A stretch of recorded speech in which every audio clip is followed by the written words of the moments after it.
আল্লাহ নবী সাল্লাল্লাহু আলাইহি ওয়াসাল্লাম বলেছেন একটা নারীকে 4টে গুণ দেখে বিবাহ করো। কটা গুণ? 4টে গুণ।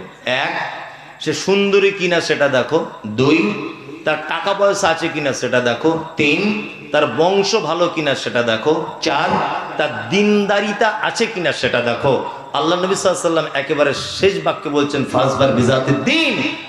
তার যদি রূপ না থাকে, তার যদি টাকা না থাকে, তার যদি বংশ ভালো নাও হয়, তার যদি দিনদারিতা যদি থাকে, তাহলে বিবাহের জন্য তাকে বেশি অগ্রাধিকার দাও। এইরকম মেয়েকে যদি বিবাহের জন্য তোমরা প্রস্তাব না দাও, পৃথিবীতে অতি সত্বর ফাসাদ সৃষ্টি হবে। বাপ মা সেবা যত্ন পেত, যদি একটা আল্লাহওয়ালি মেয়ে যদি আপনার স্ত্রী হতো, তাহলে কি বলছি বুঝতে পারছেন না? আর বাপ মারা সেবা যত পাচ্ছে না, তার একটা কারণ আছে। কারণ কি? বেটার বহু যখন দেখতে গেছে তখন বলছে, মা তোমার নাম কি গো? বলছে আমার নাম ঝিনুক মালা। তাই? সাংঘাতিক নাম কিন্তু। আচ্ছা আচ্ছা, তোমরা কটা ভাই বোন? না আমার বোন টুন কেউ নাই, ভাই নেই, আমি একাই। আচ্ছা আচ্ছা আচ্ছা, তাই নাকি? বলছে হ্যাঁ। বলছে তোমার আব্বা কি করে? বলছে আমার আব্বা তেমন কিছু করে না, আমার আব্বা 17টা লরি আছে, আর ওই জঙ্গিপুর মেন রোডের ধারে 10টা দোকান আছে। তখন ও বলছে সাংঘাতিক পছন্দ, আমার সাংঘাতিক পছন্দ, ভাই আপনি কবে যাবেন? আমার ছেলেকে দেখতে বলুন, কবে যাবেন? সব হয়ে গেল। তারপর লাস্টে বলছে মা তুমি কি করো?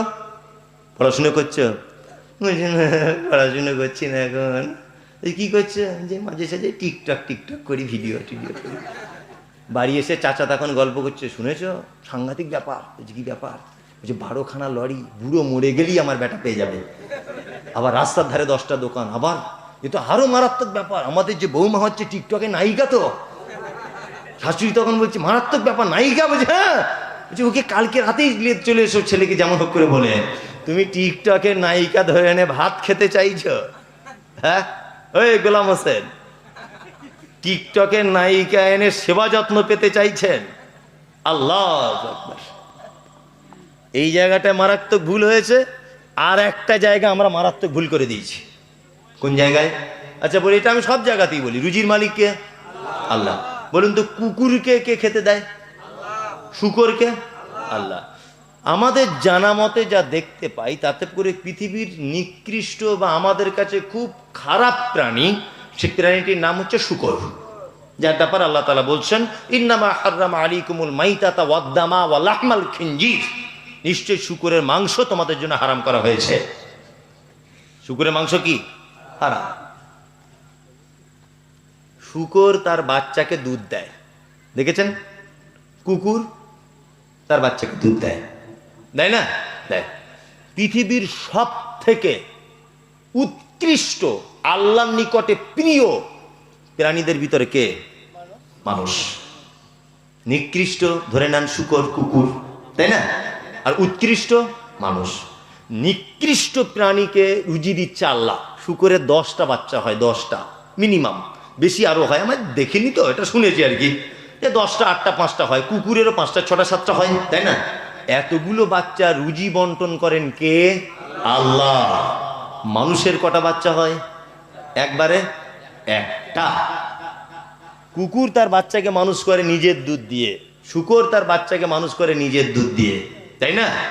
আর মানুষ বাচ্চা হয়েছে 2 মাস পরে, 2 মাস পরে স্বামীকে বলছে হাগো এই নারায়ণের দোকান থেকে একটা দুধ কিনে আনো না, 1 প্যাকেট। বলছে কি দুধ আনবো? বলছি রেড কাউ আনো। রেড মানে লাল, কাউ মানে গরু। মানে মানুষের বাচ্চা লাল গরুর দুধ খেয়ে মানুষ হচ্ছে। আচ্ছা বলুন তো, মানুষের বাচ্চা যদি গরুর দুধ খেয়ে মানুষ হয়, তাহলে তার চরিত্র অনেকটা গরুর মতো হবে কি হবে না? হবে, অবশ্যই হবে। আর আল্লাহ সুবহানাহু ওয়া তাআলা এখানে বলছে 2 বছর যাবত তোমার মা তোমাকে দুধ পান করাবে। মা তুমি বাচ্চার সঙ্গে প্রতারণা করেছো, ওই জন্য আজকে তোমার বয়সকালের অবস্থা এইরকম। তুমি তোমার বাচ্চাকে ধোঁকা দিয়েছো। তুমি বলেছো মিথ্যা করে আমার বুকে দুধ আসে না। তোমার বুকে যদি দুধ না আসে, আল্লাহ যে রুজির মালিক এতে সন্দেহ থেকে যাবে। কুকুরকে রুজি দিতে পারে, শুকরকে রুজি দিতে পারে, আর তুমি আশরাফুল মখলুকাত তোমার বুকে দুধ দিবে না, অথচ তোমার পেট থেকে বাচ্চা বার হয়ে গেল। সে এত অবিবেচক, এত নিষ্ঠুর। যে তোমার বুকে তোমার বাচ্চার দুধ দিবে না? হ্যাঁ, তোমার খাদ্য খাওয়াবের কোনো সংকট হতে পারে, তোমার ট্রিটমেন্টের প্রয়োজন হতে পারে, তোমার ডাক্তারের পরামর্শের প্রয়োজন হতে পারে, দুধ হচ্ছে না, তুমি এই কথা কেন বলছো?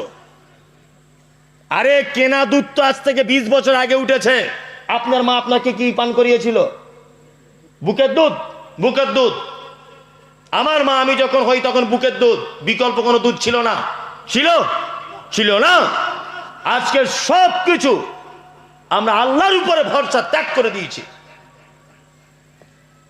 আল্লাহর উপরে ভরসা কি করেছি? ত্যাগ করে দিয়েছি। এই কারণে এই অবস্থা আজকে।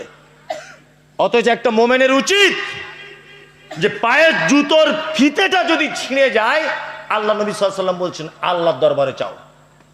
আল্লাহ সেটা দিতে সক্ষম না অক্ষম? সক্ষম। আজকে এই যে সিজারের ব্যবস্থা মেয়েদের, হাসপাতালে গেলেই নার্সিংহোমে গেলে আগে সিজার করে দিচ্ছে। দিচ্ছে কি দিচ্ছে না? তা আজ থেকে 20 বছর আগে এসব পদ্ধতি ছিল? ছিল? ছিল না।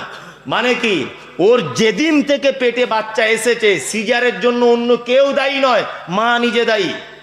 যেদিন থেকে পেটে বাচ্চা এসেছে সেই দিন থেকে বারবার মেয়ে কিছু বলছে না, শাশুড়ি শুধু জামাইকে ফোন করে বলছে, হ্যাঁ ডাক্তার বাড়ি গিয়েছিলে, ডাক্তার দেখিয়েছো? হ্যাঁ, প্রত্যেক 15 দিন অন্তর অন্তর ওজন করছে। আর ডাক্তার কি করছে? বাচ্চাটা মোটা হওয়ার জন্য, খুব শক্তিশালী হওয়ার জন্য ভিটামিন পুশ করছে। এক পর্যায়ে বাচ্চা মায়ের পেটের ভিতরে এত মোটা হয়ে গেছে যে ডাক্তার নিজেই ভয় করছে কি করে বার হবে, সিজার করে দে। আগে সব ছিল? আল্ট্রাসোনোগ্রাফি করতে হবে, অমুক করতে হবে, তমুক করতে হবে, আয়রন ট্যাবলেট খেতে হবে, এই করতে হবে, সেই করতে হবে। আগে সব কিছু ছিল? মানে আগেকার মানুষের আল্লাহর উপরে লিল্লাহিয়াত ছিল যে আল্লাহ তুমি যখন বাচ্চা দিয়েছো অবশ্যই তুমি এই বাচ্চা বার হবার রাস্তাও দিয়েছো। পবিত্র আল কোরআন আল্লাহ তাআলা এই কথা বলছেন, সুম্মা সাবিলা ইয়াসসারা, নিশ্চয়ই মায়ের লজ্জাস্থান রাস্তাকে বাচ্চা হওয়ার সময় আমি প্রশস্ত করে দিই, পর্যাপ্ত পরিমাণ যতটা বাচ্চার প্রয়োজন ততটা। আল্লাহ বলছে সুম্মা সাবিলা ইয়াসসারা, মায়ের একটুখানি লজ্জাস্থানের গর্তটাকে, এই গর্তটাকে আমি এতটাই চওড়া করে দিই, কোরআনের ভাষা এটা, সুম্মা সাবিলা ইয়াসসারা, তোমার বাচ্চা যাতে সহজভাবে বার হতে পারে আল্লাহ সুবহানাহু ওয়া তাআলা বলছেন ততটা বড় করে দিই, ততটা ফাঁকা করে দিই। তোমার এতটাই আল্লাহর প্রতি অবিশ্বাস, তুমি 15 দিন আগে ডাক্তারকে গিয়ে বলছো পেট কেটে তুলে নাও। তোমার এক জায়গাতেও তোমার আল্লাহর উপরে বিশ্বাস নাই। বুকে যে আল্লাহ দুধ দিতে পারে এটাও তোমার বিশ্বাস নাই। বিশ্বাস আছে? আছে? নাই। এখন তবুও আজে বাজে সব ফালতু। জি, এখন তবুও কিছু বাপ মারা ভাত চাত পাচ্ছেন, এরপরে আর পাবেন না। এরপরে আর পাবেন? পিতামাতার সঙ্গে কি ব্যবহার করতে হবে? কি খারাপ না ভালো? ভালো ব্যবহার করতে হবে, তাই না? এবারে বক্তব্য আমার শেষ পর্যায়ে, রাত্রির এখন 1টা বাজতে যাচ্ছে। লাস্টে ঈদগাহের ব্যাপারে আমাকে কিছু বলতে বলা হয়েছে। আপনাদের কাছে বিনীত অনুরোধ, এতক্ষণ যে কথাগুলো বলেছি সব যদি আপনার স্মৃতি থেকে মুছে যায়, এবার আমি একটা কথা বলতে যাচ্ছি, এটা প্রত্যেক জায়গাতে বলি, আজকেও বলবো। আপনার কাছে বিনীত অনুরোধ, এ কথাটা মনের মণিকোঠায় জায়গা দেবেন, হৃদয়ের অ্যালবামে ছবি করে রাখবেন ইনশাল্লাহ। আর নড়াচড়া করবেন না, মরা মানুষের মতো বসে থাকুন, নড়াচড়া করবেন না একদম। যে যার প্রয়োজন ঠিকঠাক করে বসে যান। আল্লাহ সুবহানাহু ওয়া তাআলা বলছেন এটা আমার নির্দেশ, পিতামাতার সঙ্গে সদ্ব্যবহার করতে হবে। চলুন, এই কথা না বললে হবে না, এটা আমি জানি, ওই কারণে বলতে হবে। সেটা হচ্ছে এই, আপনাদের এলাকাতে একটা লোকের 4 বেটা, ধরে নেন বুড়ো বয়স হয়ে গেছে, আব্বা মা একেবারে জয়ীফ লোক, দুর্বল। বলুন তো কি সিস্টেমে বেটাদের কাছে ভাত খায়? পালি পালি সিস্টেমে ভাত খায়, তাই না? মনে হচ্ছে ওর বাপ মসজিদের ইমাম আর ওর মা মুয়াজ্জিন। আবার 15 দিন করে পালি সিস্টেম যদি 16 দিন হয়ে যায়, তা বৌমারা বড় বড় চোখ বার করার বলে, কেন ক্যালেন্ডার দেখে খেতে পারে না, আজ ক তারিখ? আর কেউ কেউ বৌমারা বলছে আমাদের তরকারি খুব মিষ্টি, ছেড়ে যেতে মন চায় না, তো দাদুকে বল কাল থেকে ওদের বাড়িতে খেতে। এরকম ঘটনা ঘটছে কি ঘটছে না? ঘটছে। আল্লাহু আকবার। 4 ভাই দিল্লিতে কাজ করেন, নড়াচড়া করবেন না বলেছি আপনাকে। দিল্লিতে কাজ করেন 4 ভাই। ঈদের 1 সপ্তাহ আগে বাড়ি আসছেন, আপনার স্ত্রীকে ফোন করে বলছেন, হ্যালো হ্যালো, হ্যাঁ হ্যাঁ বলো, তুমি ফোন করেছো বলো। হ্যাঁ, মঙ্গলবারে তোমার টিকিট আছে, বাড়ি যাচ্ছি, তোমার জন্য কিছু নিয়ে যেতে হবে। নিয়ে যেতে হবে মানে আমার জন্য একটা লাল টকটকে শাড়ি আনবে, ছেলের জন্য একটা জিন্স প্যান্ট, মেয়ের জন্য একটা ফ্রক, আর আমার বোনের জন্য দুটো শাড়ি আনবে, কিন্তু মনে করে বলে দিলাম, মানে ওর বোনের জন্য, মানে ওর শালির জন্য আনতে বলছে। সব কেনাকাটা হয়ে গেছে। ওর স্ত্রী আধ ঘন্টা পরে আবার ফোন করে যে লাল কালার নিয়েছো তো? হ্যাঁ, লাল কালার নিয়েছি। যে আমার শেফালি বোনের জন্য কেমন? বলছে কাঁচা হলুদ কালার আর টক টক টক টক করছে এরকম একটা কালার। বলছে খুব ভালো করেছে। তো বলছে তাড়াতাড়ি করে এসো, ট্রেন মিস হয়ে যাবে তো, তুমি এসে আবার ব্যাগটা গুছাবে, রুমে এসে তবেই ট্রেন ধরবে, তাড়াতাড়ি করে এসো। লোকটা তখন বলছে সবার কেনাকাটা হয়েছে, আব্বার জন্য একটা লুঙ্গি পাঞ্জাবি পছন্দ করছি আর মায়ের জন্য একটা শাড়ি। তখন ওর স্ত্রী বলছে কেন? প্রত্যেক বছর ঈদের সময় তুমি তোমার আব্বা আমাকে শাড়ি জামা কাপড় দিবে, তোমার আর তিনটা ভাই চোখে দেখতে পায় না? বাড়ি চলে এসো। ও তখন বাড়ি চলে এসেছে স্ত্রীর কথা শুনে। আমি এখানে যতই ফটর ফটর করি, যতই প্রধান বক্তা হই, যতই 4 নম্বর বক্তা হই, বাড়ি গেলে কথা বলতে পারি না। কিছু বললেই আমার বউ বলে তুমি কি পাগল নাকি, কে তোমায় ডাকে বলো দেখে, কে তোমার কথা শুনে? মনে মনে বলছি ওরে, ভারত, বাংলাদেশ, আসাম, ত্রিপুরা, মেঘালয় সব জায়গাতে প্রধান বক্তা হয়ে যাচ্ছি, আল্লাহ তোর কাছে এমন কি দিয়েছে, তোর কাছেই আমি পাগল। কি মাস্টার, কি প্রফেসর, কি ইঞ্জিনিয়ার, কি রাষ্ট্রপতি, কি এমএলএ, কি পঞ্চায়েত, কি হেডমাস্টার, বাড়িতে গেলে সব মামু জব্দ। জব্দ নয়? যতই ফটর ফটর করো কোনো কাজ হবে না। সব মানুষ বইয়ের কথা অনুযায়ী ওঠা বসা করে, করে কি করে না? মাঝখানে একটা গল্প বলি, আপনারা ঘুমিয়ে যাচ্ছেন মনে হয়, ওই জন্য। একটা রাজা রানী রাজাকে বলছে, এই রাজা মশাই আপনি কি এটা জানেন? তা বলছে কি? বলছে পৃথিবীর প্রত্যেক পুরুষ মানুষ বইয়ের কথা শোনে। রাজা বলছে এটা আমি মানি না। এখনো কিছু পুরুষ মানুষ আছে বইয়ের কথা শোনে না। রানী বলছে এটা আমি মানি না, সারা পৃথিবীর সব পুরুষ মানুষ বইয়ের কথায় চলে। রাজা বাবু তখন বলছে তাহলে পরীক্ষা করা হোক। তা বলছে হোক। একটা প্যান্ডেল করেছে, রানী একদিকে বসে আছে, যারা বইয়ের কথা শোনে তারা রানীর দিকে আসবে, প্যান্ডেলে মাঝখানে ভাগ, আর যারা বইয়ের কথা শোনে না তারা রাজার দিকে আসবে। সকাল থেকে এলাকায় ঢোল বাজিয়ে দেওয়া হলো, এইরকম এরকম ব্যাপার। সব লোক আসছে আর রানীর দিকে এসে জমা হচ্ছে, মানে সবাই তো বইয়ের কথা শোনে। দুপুর 12টা-1টা পর্যন্ত রাজার দিকে একটা লোকও নেই, পুখর রোদ্দুর। একটা লোক দেখছে ছাতা মাথায় করে রাজার দলে এসে আস্তে করে রাজার প্যান্ডেলে দাঁড়িয়েছে। রাজাবাবু ভাবছে তাহলে যাই হোক, আমার রাজ্যতে একটা লোক আছে যে তার বইয়ের কথা শোনে না, এই লোকটাই তাহলে আমার দলের লোক। রাজাবাবু একটা ফুলের মালা নিয়ে ওর গলাতে দিয়ে বলছে চাচা তুমি আমার মান সম্মানটা বাঁচালে বইয়ের কাছে। চাচা তখন বলছে কেন, কি ব্যাপার? বলছে তুমিই তাহলে বইয়ের কথা শোনো না? তখন চাচা বলছে না তেমন কিছু নয়, আমার বউ বাড়ি থেকে আসার সময় বলেছে বেশি ভিড় ভেট্টায় দাঁড়াবে না, খালি জায়গায় দাঁড়াবে, ওই জন্য খালি জায়গাটা এসে দখল করে দাঁড়িয়েছি। তার মানে বোঝা গেল আর রাজ্যতে কেউ বাকি থাকলো না। কেউ আছে বাকি? আর কেউ রাজ্যতে বাকি নেই, সবাই বইয়ের কথাই চলছে। জি। তা ওর বউ যখন ধুমকি দিয়েছে ও বাড়ি চলে এসছে। 4টে ভাই একই অবস্থা, একটাই অবস্থা। ঈদের দিনে মসজিদে তাকবীর হচ্ছে, আল্লাহু আকবার আল্লাহু আকবার, লা ইলাহা ইল্লাল্লাহ, আল্লাহু আকবার ওয়ালিল্লাহিল হামদ, আল্লাহু আকবার লা ইলাহা ইল্লাল্লাহ, আল্লাহু আকবার ওয়ালিল্লাহিল হামদ। তাকবীর হয় না? সবাই নতুন জামা পরে ঈদগাহে যাচ্ছে, চলে গেল সবাই, ছেলে বৌমা সবাই যাচ্ছে। আপনার আব্বার বয়স তখন 90 বছর, আপনার মায়ের বয়স তখন 80 বছর। আপনার মা খুব বুড়ি, আপনার 2তলা বাড়ি, ছাদে উঠতে পারে না বলে আপনারা 4 ভাই পরামর্শ করে সিঁড়ির তলাতে মশারি টাঙিয়ে রেখে দিয়েছেন। আর আপনার আব্বা গত বছরে একটা পাঞ্জাবি ছিল, ওই পাঞ্জাবিটা পরে আর কোন রকম একটা লুঙ্গি পরে আস্তে আস্তে ঈদগাহে যাচ্ছে। ঈদের নামাজ হয়ে গেল, গ্রামের সবাই আনন্দ করতে করতে বাড়ি চলে এলো। তোমার আব্বা বয়স্ক মানুষ, লাঠি নিয়ে আস্তে আস্তে আস্তে আস্তে আস্তে করে তোমাদের বাড়ির মেন গেটের সামনে বসে আছে। তোমার শালা এসেছে, তোমার শালি এসেছে, তোমার শাশুড়ি এসেছে, সবাই এসেছে। তুমি সবাইকে নিয়ে আনন্দ ফুর্তি করছো। দুপুর 3টে যখন বাজে, তোমার আব্বা এক জায়গাতে বসেই আছে। 4টে বৌমা 4টে বেটা থাকার পরেও কেউ খোঁজ নিল না ঈদের দিনে আব্বা তুমি কিছু খেয়েছো। 4 জওয়ান বৌমা থাকার পরেও তোমার মা মশারির ভিতরে পেচ্ছাপ পায়খানা করে লুটুপুটি খাচ্ছে।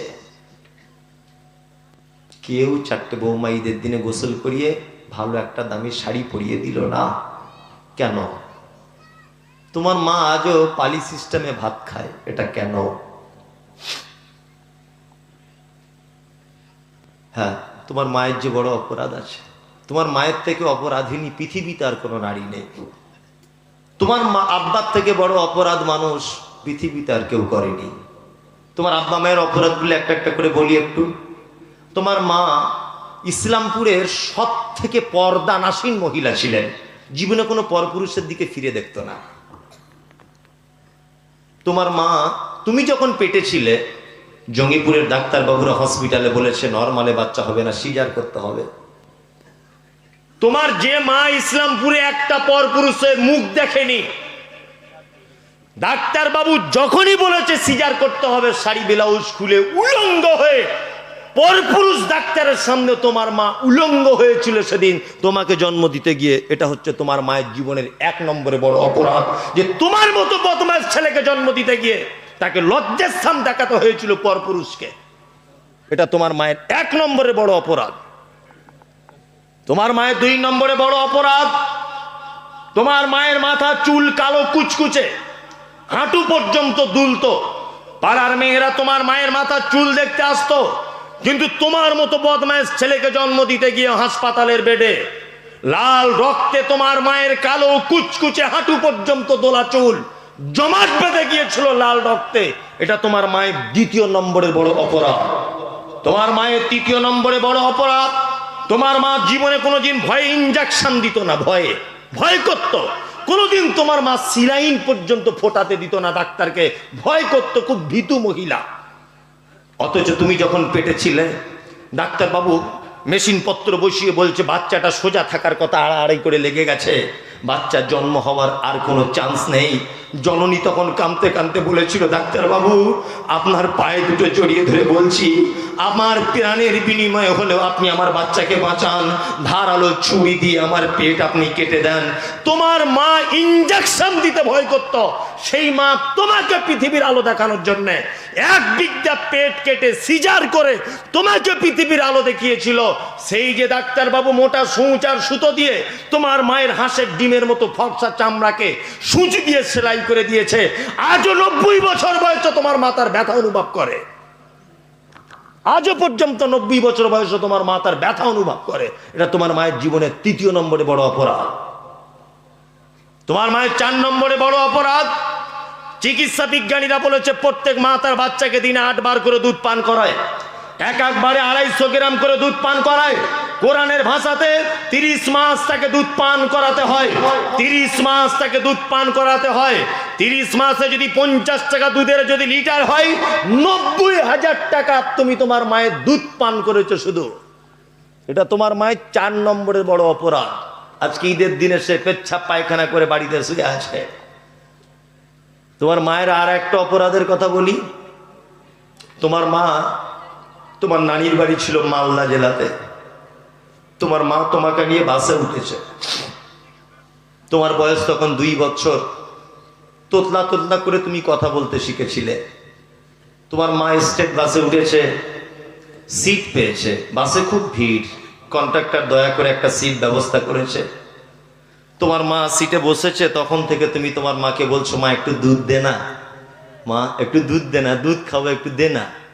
তোমার মা পাড়া গ্রামের মেয়ে, ইসলামপুরের খুব পর্দাশীল মেয়ে, ভাবছে কি করে এই বাসের ভিতরে ব্লাউজটা খুলবো। বাসের অসভ্য যুবক ছেলেরা, তোমার মায়ের বয়স তখন 35-30 বছর, টকটকে অপরূপা চরমা সুন্দরী তোমার মা। তুমি যখন বারবার ব্যস্ত করছো, তোমার মা ব্লাউজটা এরকম করে খুলে বলছে, শামিম নাও বেটা দুধ খাও। নিজের দুধের মোটাটা তোমার মুখে লাগিয়ে দিয়েছে, আর একদিকে পেট পিট বার হয়ে যাচ্ছে, বারবার করে ওড়নাটা টেনে এরকম ভাবে ধরছে। বাসের যুবক ছেলেরা তোমার মায়ের দিকে ফ্যাল ফ্যাল করে তাকাচ্ছে। মালদা যেতে টাইম লাগবে 4 ঘন্টা। তোমার মা যদি সেদিন একবার যদি বলে দিত আমি দুধ দিতে পারবো না, খুব লজ্জা করছে বাবা, কি করে দুধ দেবো বল, এত লোক, তোমার কচি কণ্ঠনালীটা আটকে তুমি সেদিন মারা যেতে। তোমরা 4 ভাই বোন ছিলে, তোমার আব্বা গরিব মানুষ, বাজার থেকে গোশ মাছ কিছু আনলে তোমার মা না খেয়ে তোমার জন্য রেখে দিত। তুমি স্কুল থেকে এলে তোমাকে যখন দিত, তুমি তোমার মাকে বলতো মা তুমি খেয়েছো? মা তখন বলতো হ্যাঁ আব্বু আমি খেয়ে নিয়েছি। তোমার মা বড় মিথ্যুক, কোনোদিন তোমার মা খেত না। মিথ্যা কথা বলে তোমার পেট ভরিয়ে দিত, এটা তোমার মা। তোমার আব্বা মানে তুমি কি জানো? তোমার আব্বা মানে ওই পুরুষ মানুষটা যে তোমার অদূর ভবিষ্যতের কথা ভেবে তোমাকে মিশনে পড়াতে হবে, তোমাকে আলামিন মিশনে পড়াতে হবে, আল হেলাল মিশনে পড়াতে হবে, তোমাকে অমুক মিশনে পড়াতে হবে, তোমাকে ডক্টর হতে হবে, তোমাকে মাস্টার হতে হবে। তোমার গরিবের বাড়িতে সোনালীর স্বপ্ন পূরণের জন্যে তোমার আব্বা 60 বছর বয়সে দুর্গাপুরে রাজমিস্ত্রির লেবারের কাজ করতে গিয়েছিল। মশলা মেখে ওই মশলাটা মাথায় নিয়ে থরথর করে কাঁপতে কাঁপতে 2 তলার উপরে উঠতো। তোমার মা ফোন করে বলতো ওগো আমাদের সাইফুল্লাহ না আর স্কুলে যেতে চায় না, একটা সাইকেল চাইছে। তোমার আব্বা ঠিকাদারের কাছে 10 টাকা করে টিফিন খাওয়ার জন্য পেত। 6 মাস 10 টাকা করে জমিয়ে জমিয়ে তোমার মায়ের হাতে 1 গোছা টাকা দিয়ে বলেছিল আকলিমা আমাদের সাইফুলের সাইকেল কিনে দিও। এটা তোমার আব্বা। তুমি এত অবিবেচক, তুমি এত নিষ্ঠুর যে তুমি আজকে তাদের কথা ভুলে গেলে। ওই জন্য আল্লাহ সুবহানাহু ওয়া তাআলা বলেন এটা আমার নির্দেশ। লোকমান হাকিম তার বেটাকে বলছে বেটা পৃথিবীতে যদি তুমি জাহান্নাম থেকে যদি বাঁচতে চাও, 1 নম্বরে তুমি শিরক থেকে বেঁচে যাও। শিরক বড় জুলুম, শিরক বড় পাপ, শিরক বড় ভয়াবহতা। 2 পিতামাতার সঙ্গে সদ্ব্যবহার করো, কারণ সে তোমাকে কষ্টের পর কষ্টে গর্ভে ধারণ করেছে এবং 2 বছর তোমাকে দুধ ছাড়াতে টাইম লেগেছে। তুমি তার প্রতি সর্বদা কৃতজ্ঞতা স্বীকার করো। তারপরে পরে এটা ভেবে রেখো আমার কাছে তোমাদেরকে আবার ফেরত চলে আসতে হবে। সম্মানিত সুধী, আল্লাহ সুবহানাহু ওয়া তাআলা পিতামাতার মর্যাদার কথা বলতে গিয়ে পবিত্র আল কোরআনের ভিতরে বলছে ইয়াসালুনাকা মাযা ইউনফিকুন কুল মা আনফাকতুম মিন খাইরিন ফালিল ওয়ালিদাইন ওয়াল আকরাবিন ওয়াল ইয়াতামা ওয়াল মাসাকিন ওয়া বনিস সাবিল ওয়া মা তাফআলু মিন খাইরিন ফাইন্নাল্লাহা বিহি আলিম। আল্লাহ তাআলার নবীকে জিজ্ঞাসা করা হচ্ছে নবী সারা পৃথিবীতে যত দান করার জায়গা, যত ব্যয় করার জায়গা, যত খরচা করার জায়গা, যত জায়গা আমরা ভালো মনে করে দান করি, নবী আপনি বলুন সারা পৃথিবীর সবথেকে উত্তম দান করার জায়গা কোনটা?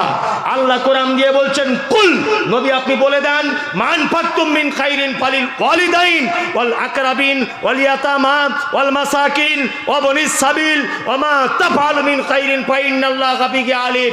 পৃথিবীর মানুষ শুনে রেখে দাও, তোমরা যত জায়গায় খরচা করো, যত জায়গায় মাদ্রাসা মসজিদ মক্তবে ঈদগাহে দান করো, সব থেকে উত্তম দানের জায়গা শুনে রেখে দাও সন্তান তার মা বাপের জন্য যে টাকাটা ব্যয় করে, পৃথিবীতে এর থেকে উত্তম দান আর কোনো দান নেই, এর থেকে উত্তম খরচা করার জায়গা আর কোনো খরচা করার জায়গা নেই। আল্লাহ কোরআন মাজিদে একথা তিনি বললেন। আমি মুমতাজুল ইসলাম আপনাকে বলছি আপনি মসজিদে 10 টাকা দান করবেন, 10টা নাকি হতে পারে। আপনি জলসা শুনে বাড়ি যাবার সময় আপনার মায়ের জন্য 10 টাকা দিয়ে একটা দাঁতন কিনে নিয়ে যাবেন, 10 লক্ষ নেকি হবে ইনশাআল্লাহ। কোথায় জান্নাত খুঁজছেন আপনি? যাদের আব্বা মা মারা গেছে, যাদের আব্বা মা বেঁচে আছে, লোকমান হাকিম তার বেটাকে আরো অনেক উপদেশ দিচ্ছেন, ওটা আমি আর বলতে পারছি না, ওটা আমি আর বলছি না।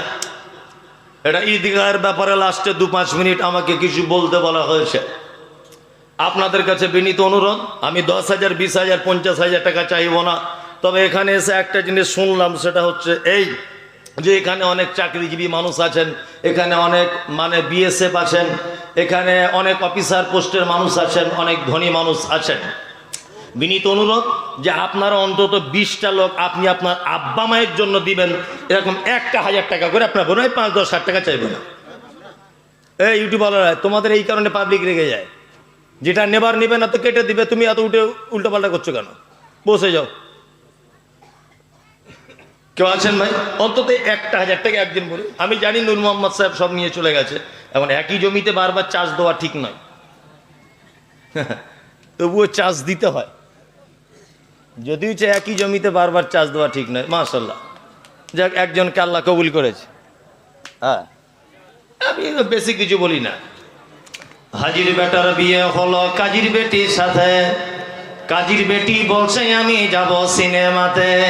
হাজির বেটা বলে ও গো বাপ যে আমার হাজি, ও গো বিবি তোমার কথায় কেমনে হব রাজি। কাজীর বেটি দুঃখ মনে কথা নাহি বলে। হাজির বেটা পড়লো ফেরে বোঝাই কোন ছলে। সিনেমা দেখা মেয়ে মানুষ ঘরে রাখা দায়, অবশেষে রাজি হতে হলো নিরুপায়। হাজির বেটা বলে শোনো শোনো গো সুন্দরী, আমার শুট আমার জামা পড়ো তাড়াতাড়ি। দুই বন্ধুর মতো তারা গেল সিনেমাতে, রাস্তা তাদের জানা আছে সন্দেহ নাই তাতে। বিয়ের আগে কত গেছে হিসাব কে বা রাখে। আরে ভাই 10-20 টাকা অন্তত দেন। হ্যাঁ, আমি জানি দানের কথা বললে 1 মিনিটের মানুষ থাকবে না, মানে দানে খুব অ্যালার্জি মানুষের। জি, আরে নাই বা টাকা দিতেন আরো তো 5 মিনিট বসতে পারতেন। মজলিস ভাঙার একটা দুয়া আছে, সেটাও তো বলতে পারতেন একটু। জি, মজলিস ভাঙার দুয়াটাও তো বলতে পারতেন। জি, অন্তত দেন 100, 200, 500 যার কাছে যা আছে তাই দেন। আরে ভাই 10 টাকার নোট থাকলে ওটাই দেন না, কি আছে? হ্যাঁ দেন। জি, ঈদগাহের ঢালাই ও প্রাচীরের জন্য, তাই তো? মাশাআল্লাহ। আরে ভাই একটু মেহেরবানি করুন। আল্লাহু আকবার। যাই হোক, কেমন ধনী গ্রাম, আমি তো গল্প যা শুনলাম কিছু বুঝতে পারছি না আর কি। গল্প আমাকে বিশাল করেছে, আমাদের গ্রাম বিশাল ধনী, বিশাল চাকরিজীবী, বিশাল অমুক তমুক। তো কই? হ্যাঁ, হয়তো এরকম হতে পারে আপনারা জলসায় দেন না, তার পরের দিন দেন, এরকম হতে পারে হয়তো। হ্যাঁ, না আগে হয়তো কালেকশন করে নিয়েছে, এটাও হতে পারে। মাশাআল্লাহ। আরেকজন ভাই 500 টাকা দিলেন। আরে 10-20 টাকা যার কাছে যা আছে তাই দেন। ইয়া রাব্বানা ইয়া রাব্বানা মোরর দোলাল মদের গিলাল আরে আসবে না। মক্কায় নবীর জন্ম হলো, আব্দুল্লাহ তার পিতা ছিল। মক্কায় নবীর জন্ম হলো, আব্দুল্লাহ তার পিতা ছিল। গর্ভে রেখে মারা গেল, পিতা এলো না। মোরর দোলাল মোদের গিলাল আরে আসবে না। ইয়া রাব্বানা ইয়া রাব্বানা মোরর